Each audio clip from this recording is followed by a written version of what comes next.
Collectorate में आयोजित समय सीमा के कार्यों की साप्ताहिक समीक्षा बैठक में पेयजल का मुद्दा छाया रहा। Collector doctor Ilaiya Raja T ने संबंधित अधिकारियों को निर्देश दिए हैं कि ग्रामीण एवं शहरी पेयजल व्यवस्था को जल्द दुरुस्त किया जाए। पवित्र माह रमजान के 30 रोजे समाप्त होने के बाद दाऊदी बोहरा समाज ने धूमधाम से ईद उल फितर का पर्व मनाया।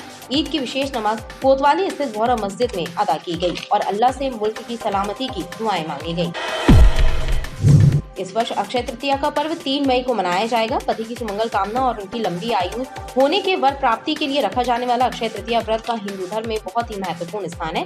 भगवान विष्णु के 6वें अवतार भगवान परशुराम का प्रकाट उत्सव भी अक्षय तृतीया को मनाया जाता है। मेडिकल कॉलेज के गेट पर हटाने के बाद काबिज हो जाने वाले अतिक्रमण यातायात व्यवस्था के लिए चुनौती बनी हुई है। नगर निगम के अन्य प्रांतीय दल ने बेजा कब्जे हटाते हुए अतिक्रमणकारियों को चेतावनी दी है कि अगली बार ठेले टपरे जब्त कर लिए जाएंगे। भीषण गर्मी के इस मौसम में कलेक्टर कार्यालय परिसर में पेयजल का संकट है। ऐसे में न सिर्फ कार्यालय के कर्मचारी बल्कि दूर दराज से आने वाले लोगों को भी परेशानियों का सामना करना पड़ रहा है। जबलपुर, छतरपुर, इंदौर, ग्वालियर सहित कई आकाशवाणी केंद्रों को बंद कर रिले केंद्र में तब्दील किया जा रहा है, जिसकी वजह से आकाशवाणी के कलाकार बेरोजगार हो जाएंगे। साथ ही नए कलाकारों को मौका मिलना बंद हो जाएगा। आकाशवाणी कलाकारों ने मुख्यमंत्री से गुहार लगाई है कि मदद करें। जबलपुर के शासकीय इंजीनियरिंग कॉलेज के प्रथम वर्ष के एक छात्र के साथ रैगिंग के नाम पर कॉलेज छात्रों के द्वारा मारपीट किए जाने का मामला सामने आया है। पीड़ित छात्र ने इस घटना की लिखित शिकायत रांची थाने में दर्ज कराई है। कैंट थाना क्षेत्र शीला टॉकीज के पास बस्ती में रहने वाले गोलू राजपूत नामक युवक के घर में तोड़फोड़ करते हुए इस पर जानलेवा हमला कर उसे मौत के घाट उतारने वाले 5 आरोपियों को पुलिस ने गिरफ्तार कर लिया है। रविवार को जमतरा में दोस्तों के साथ पिकनिक मनाने पहुंचा सिविल लाइन निवासी मनीष परियार नामक युवक नर्मदा में नहाने के दौरान डूब गया था। गौर चौकी पुलिस ने युवक की गुमशुदगी की रिपोर्ट दर्ज कर उसकी तलाश शुरू की थी। सोमवार की सुबह युवक का शव ग्वारीघाट मुक्तिधाम के पास बरामद हुआ। युवक के शव को पुलिस ने पोस्टमार्टम के लिए भेजा है।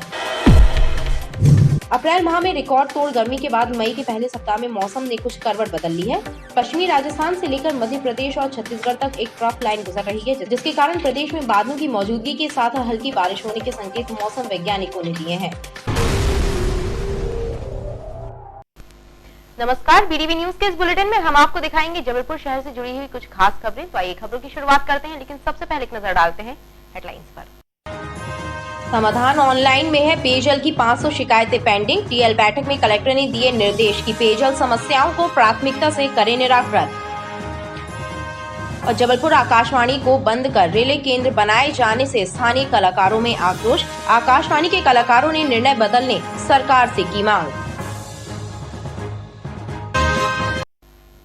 कलेक्ट्रेट में आयोजित समय सीमा के कार्यों की साप्ताहिक समीक्षा बैठक में पेयजल का मुद्दा छाया रहा। Collector doctor Ilaiya Raja T ने संबंधित अधिकारियों को निर्देश दिए हैं कि ग्रामीण एवं शहरी पेयजल व्यवस्था को जल्द दुरुस्त किया जाए।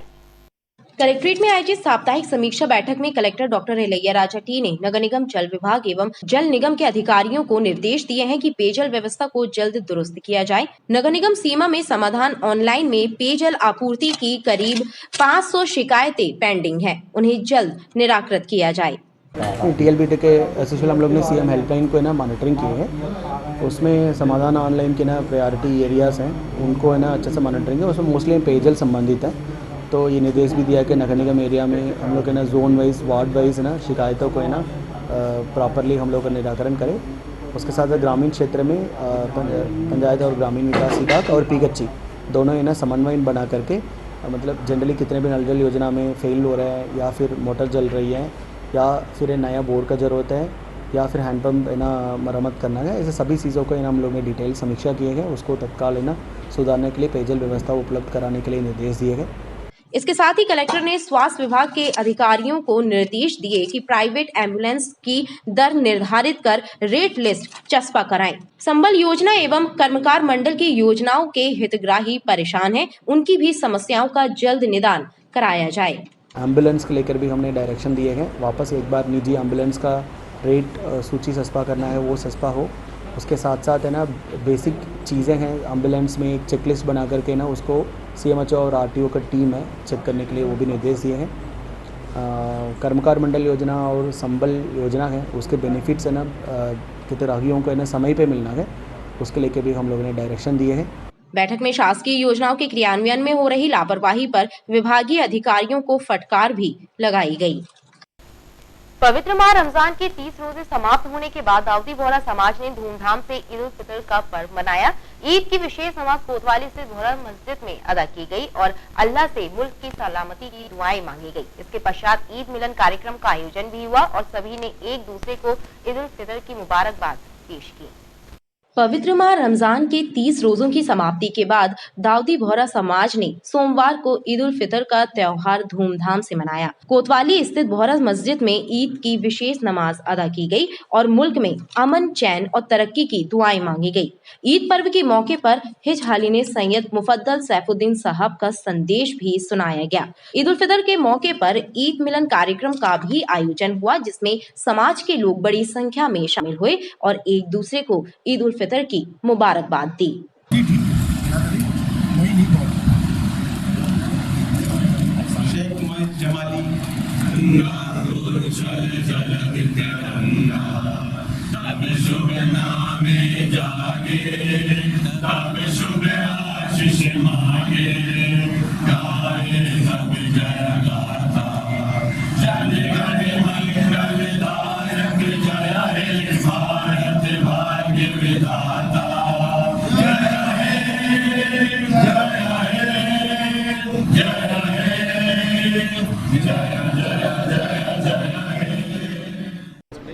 आज ईद का शुभ दिन है, ईद उल फितर है।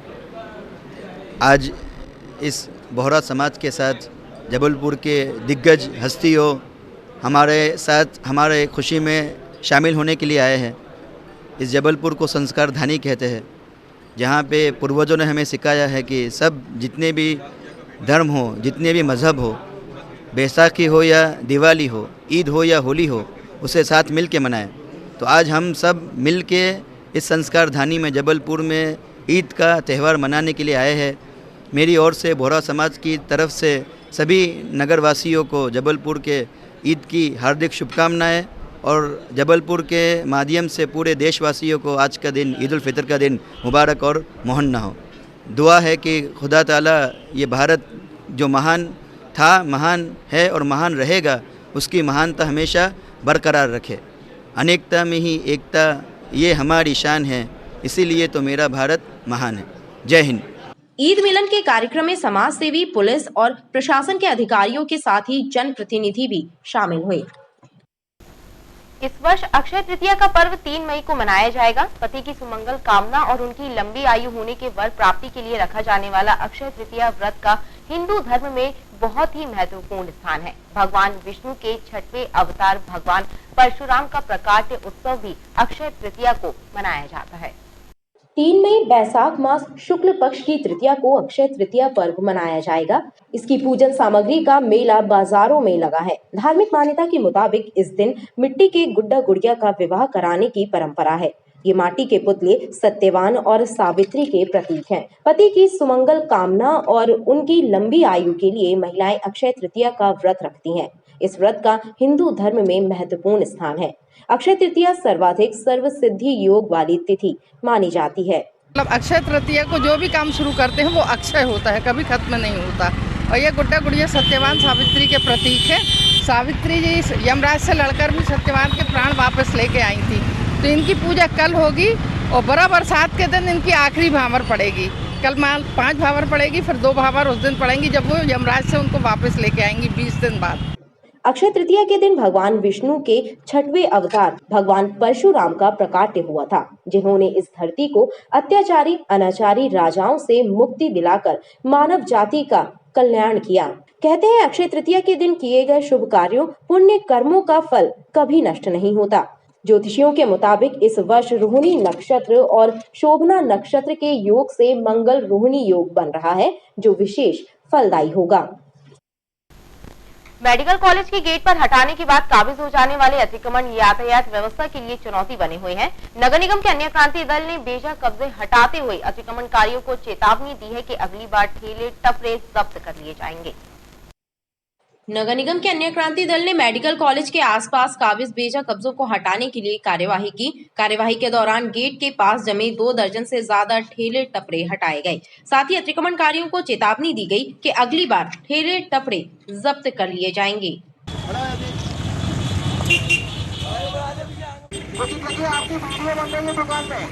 आप लोग ध्यान दें, आप लोग समझदार हैं, समझदारी का परिचय है। इस कदर बाहर दुकान के बाहर इस कदर सामग्री न रखे, अतिक्रमण न करे, जिससे यातायात वाली बेटी वाला काम हमको बिल्कुल नहीं करना है। दुकानदार ध्यान दे यार, इतना चिल्लाने के बाद भी दुकानदार नहीं है।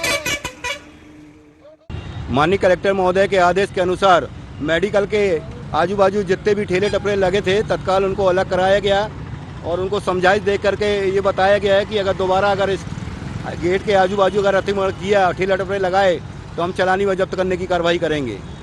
आखिरी मौका दिया गया है इनको, आज समझाइश दे के अलग करवा दिया गया है। दोबारा पाए जाने पर हम इनके साथ चालानी व जब्त करने की कार्रवाई करेंगे। अतिक्रमण विरोधी कार्यवाही के चलते क्षेत्र में हड़कंप मचा रहा। भीषण गर्मी के इस मौसम में कलेक्टर कार्यालय परिसर में पेयजल का संकट है। ऐसे में न सिर्फ कार्यालय के कर्मचारी बल्कि दूर दराज से आने वाले लोगों को भी परेशानियों का सामना करना पड़ रहा है। जिले के मुखिया कार्यालय कलेक्ट्रेट परिसर में इन दिनों पेयजल का संकट है। भीषण गर्मी के बीच पीने के पानी के लिए न सिर्फ कार्यालय के कर्मचारी परेशान हैं, बल्कि सरकारी काम से परिसर आने वाले आम जनों को भी इस संकट का सामना करना पड़ रहा है। Collector doctor Ilaiya Raja T के निर्देशों के बाद हाल ही में कलेक्टर परिसर में पेयजल मशीन लगाई गई थी, लेकिन कर्मचारियों की लापरवाही के कारण मशीन में पानी नहीं भरा जा रहा और लोग पेयजल के लिए यहाँ वहाँ भटक रहे हैं। यहाँ मैं 9 साल से हूँ सर एडवोकेट, और यहाँ हर साल पानी की बहुत समस्या होती है। अंदर लोक सेवा केंद्र में बना हुआ है, वहाँ पर ही पानी नहीं है जी देखिए। और यहाँ जो अभी 3-4 दिन पहले बना हुआ है तो इसमें ही पानी नहीं है, पानी आ ही नहीं रहा है ही नहीं। पानी तो है, अब मैं खाली बोतल लेके जा रहा हूँ है। अब मैं लगता है कि कलेक्टर परिषद के बाहर से भर के लाना पड़ेगा। हाँ, कलेक्टर साहब ने लगवाया है इसको, लेकिन इसमें पानी हो जब तो पब्लिक यूज करेगी। इसमें लापरवाही कलेक्टर साहब की तो ठीक है, कलेक्टर साहब ने लगवा दिया, कलेक्टर साहब की नहीं है, लेकिन जो इसमें कार्यकर्ता थे और इसकी जिम्मेदारी लिए थे उनकी गलती है कि इसमें पानी है कि नहीं है। और पानी हाँ कर्मचारियों की, और पानी कहाँ से आए कैसे भरे जो तो उनको देख रेख करना चाहिए। इतना भीषण टेम्परेचर चल रहा है, 45 से 48 के बीच टेम्परेचर चल रहा है। यहाँ पानी की व्यवस्था होनी चाहिए, लेकिन कलेक्टर साहब द्वारा पानी की व्यवस्था की गई है, लेकिन कर्मचारी इसमें पानी नहीं भर रहे हैं। उन्हें ये करना चाहिए कि पानी भरना चाहिए नियमित, और जो आम नागरिक और आम जनता परेशान है पानी क्यों पीने को भटक रही है, उन्हें कम से कम पानी उपलब्ध हो सके। आम जनता ने कलेक्टर परिसर में पेयजल की व्यवस्था करने की मांग प्रशासन से की है। जबलपुर, छतरपुर, इंदौर, ग्वालियर सहित कई आकाशवाणी केंद्रों को बंद कर रिले केंद्र में तब्दील किया जा रहा है, जिसकी वजह से आकाशवाणी के कलाकार बेरोजगार हो जाएंगे। साथ ही नए कलाकारों को मौका मिलना बंद हो जाएगा। आकाशवाणी कलाकारों ने मुख्यमंत्री से गुहार लगाई है कि मदद करें। आकाशवाणी के स्थानीय कलाकारों ने मुख्यमंत्री शिवराज सिंह चौहान एवं केंद्रीय सूचना प्रसारण मंत्री अनुराग ठाकुर के नाम लिखा पत्र एसडीएम सृष्टि प्रजापति को सौंपा है, जिसमें मांग की गई है कि आकाशवाणी जबलपुर से स्थानीय प्रसारण बंद कर माह में 26 दिन रिले किए जाने के निर्णय को वापस लिया जाए। इस निर्णय से कई कलाकार बेरोजगार हो जाएंगे। आकाशवाणी जो एक मंच, एक अच्छा माध्यम था, और उससे जो हमारे जबलपुर के जो आर्टिस्ट हैं उनको भी एक मंच मिलता था अपनी प्रतिभा को निखारने का, वो भी उससे काफ़ी इफेक्ट पड़ा। कलाकार इसमें प्रभावित हो रहे हैं आपके? हम लोग तकरीबन इससे 40 करीब आकाशवाणी के जो कलाकार हैं वो प्रभावित हो रहे हैं। जबलपुर जिले के? जबलपुर जिले के, बिल्कुल। ऐसे कितने जिलों में दिक्कत आ रही है? ऐसे बहुत से जिले में हैं, सारे लोग अपने अपने स्तर पर, ये हम बात ऊपर तक पूरे मध्य प्रदेश में है, छतरपुर, ग्वालियर, इंदौर। मेनली कंपेयर्स के ऊपर ही है ये सारी चीज़ें आ रही हैं, और उनकी रोज़गार कहना चाहिए। अगर हम देखें तो महिलाओं को आगे लाने के लिए, रोज़गार करने के लिए बातें चल रही हैं, लेकिन ये फैसला जो आया उसके कारण हम ही लोगों का, अधिकतर आप देख रहे हैं तो सारी महिलाएं ही प्रभावित हो रही हैं, और लगभग सभी स्टेशंस में अधिकतर महिलाएं हैं। तो ये हम अपनी बात कलेक्टर साहब तक रखने के लिए आए हैं कि कृपया कर थोड़ा सा हमारे ऊपर भी ध्यान रखें। ये जो महिलाएं उन प्रभावित हो रही हैं, हम जबलपुर से ही लगभग 40 लोग करीब इस चीज़ से प्रभावित हो रहे हैं, तो कम से कम हमारी बात देखी जाए, सुनी जाए और समझी जाए। आकाशवाणी के स्थानीय कलाकारों का कहना है कि आकाशवाणी केंद्र को बंद करके इन्हें रिले केंद्र बनाया जा रहा है। इस निर्णय की वजह से स्थानीय कलाकारों को मौका मिलना बंद हो जाएगा। आकाशवाणी केंद्र सफेद हाथी बनकर रह जाएंगे। जबलपुर के शासकीय इंजीनियरिंग कॉलेज के प्रथम वर्ष के एक छात्र के साथ रैगिंग के नाम पर कॉलेज छात्रों के द्वारा मारपीट किए जाने का मामला सामने आया है। पीड़ित छात्र ने इस घटना की लिखित शिकायत रांची थाने में दर्ज कराई है। प्रथम वर्ष के छात्र ने शिकायत में आरोप लगाया है कि सीनियर छात्रों के द्वारा रैगिंग के नाम पर उसे बेल्ट से मारा गया। पुलिस ने पीड़ित छात्र का डॉक्टरी परीक्षण कराया है और मामले की जाँच शुरू कर दी है। रांची स्थित जबलपुर इंजीनियरिंग कॉलेज के प्रथम वर्ष में अध्ययनरत छात्र आदर्श बागड़ी के साथ सीनियर छात्रों द्वारा रैगिंग के नाम पर मारपीट करने का मामला सामने आया है। पीड़ित छात्र आदर्श ने घटना की लिखित शिकायत रांची थाने में दर्ज कराई है। शिकायत में आदर्श ने आरोप लगाया कि 28 अप्रैल को वह कॉलेज से घर जा रहा था, तभी कॉलेज के फाइनल ईयर के सीनियर छात्रों ने उसे रोका और घसीटकर हॉस्टल ले गए, जहाँ बेल्ट उतार कर उसकी पिटाई की। छात्र की शिकायत पर रांची पुलिस ने छानबीन शुरू कर दी है। एसपी सिद्धार्थ बहुगुणा का कहना है कि पीड़ित छात्र ने मारपीट संबंधी शिकायत दर्ज कराई है। जहां तक रैगिंग का सवाल है, पुलिस तथ्यों की जांच कर रही है। मारपीट के आशय का आवेदन जरूर थाना रांची में दिया गया है। हालांकि ये रैगिंग है कि नहीं, इसका भी और परीक्षण कर रहे हैं, क्योंकि जो कंप्लेनेंट है वो फर्स्ट ईयर स्टूडेंट है और जिनसे उनका मारपीट होना प्रतिवेदित कर रहे हैं वो भी अधिकांश फर्स्ट ईयर स्टूडेंट ही हैं। उन्होंने 7 से 8 लोगों का उसमें नाम लिया है, उसमें अधिकांश फर्स्ट ईयर के स्टूडेंट हैं। उसमें देखना है कि अन्य कोई सीनियर है तो ये इसका परीक्षण जरूर करना है।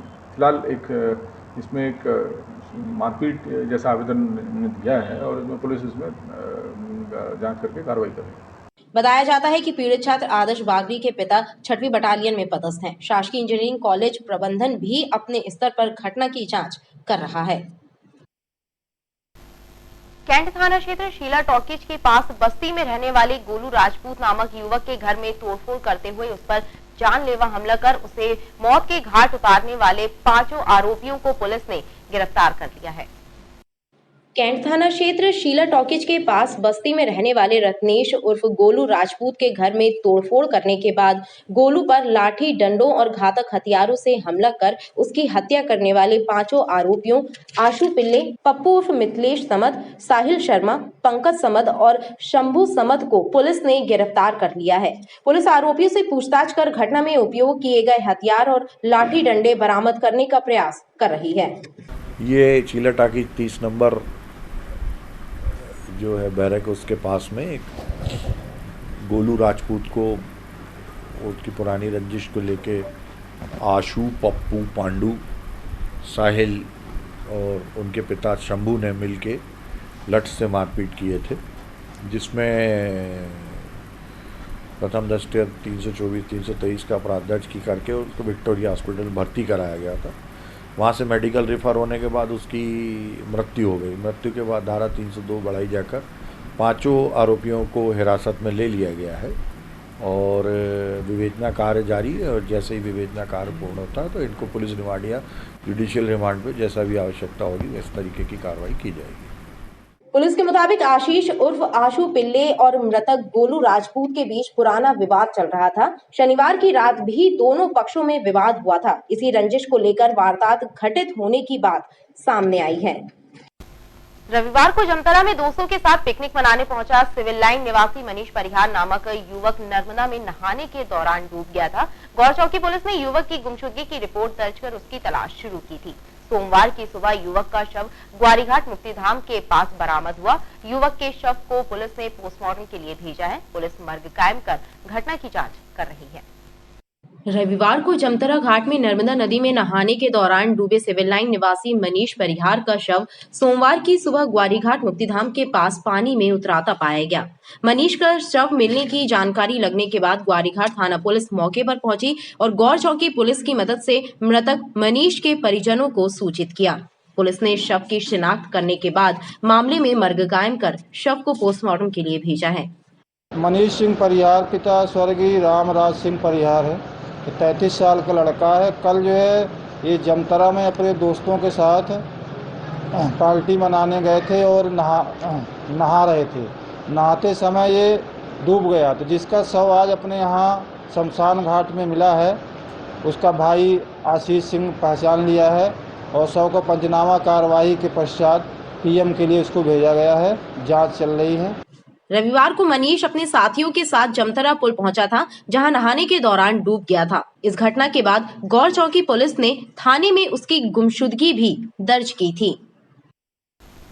अप्रैल माह में रिकॉर्ड तोड़ गर्मी के बाद मई के पहले सप्ताह में मौसम ने कुछ करवट बदली है। पश्चिमी राजस्थान से लेकर मध्य प्रदेश और छत्तीसगढ़ तक एक ट्रफ लाइन गुजर रही है, जिसके कारण प्रदेश में बादलों की मौजूदगी के साथ हल्की बारिश होने के संकेत मौसम वैज्ञानिकों ने दिए हैं।